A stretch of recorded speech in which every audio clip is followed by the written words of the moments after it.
দেশে cashless society হলে বছরে ১.৫ থেকে ২ লাখ কোটি টাকা রাজস্ব আয় বাড়বে বলে জানিয়েছেন বাংলাদেশ ব্যাংকের গভর্নর আহসান এইচ মনসুর।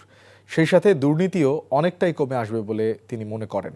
রাজধানীর একটি হোটেলে ইসলামী ব্যাংকের মোবাইল ব্যাংকিং সেবা এম ক্যাশের নতুন কার্যক্রমের উদ্বোধনী অনুষ্ঠানে এসব কথা বলেন তিনি।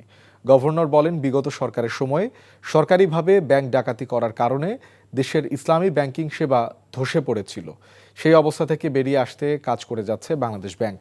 শরিয়া ভিত্তিক ব্যাংকগুলোকে বিধিমালা মেনে কাজ করার আহ্বান জানিয়ে তিনি আরও বলেন, শিগগিরই ইসলামী ব্যাংক আইন প্রণয়ন করা হবে।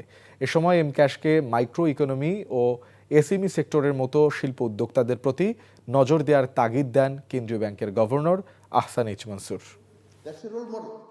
এখানে কি ধরনের মডেল আমরা দেখতে পাই? এখানে একটা মডেল দেখতে পাই যে টাকা দিচ্ছে, টাকা নিচ্ছে, দিচ্ছে, নিচ্ছে, কোনোটারই দরকার হয় না যদি আমরা টেকনোলজিক্যালি সেভি হই এবং সেটাকে ব্যবহার করি। এই জায়গাটা আমাদেরকে কাজ করতে হবে, সব ব্যাংকেই কাজ করতে হবে।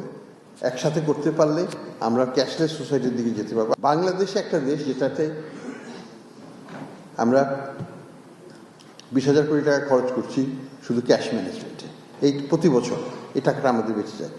এটা কিন্তু অল্প টাকা নয়। এই 2,000 কোটি টাকা আমাদের প্রফিটে যেতে পারে। আমাদের হিসাবে ক্যাশলেস সোসাইটি হলে বাংলাদেশের করাপশন অনেক কমে যাবে।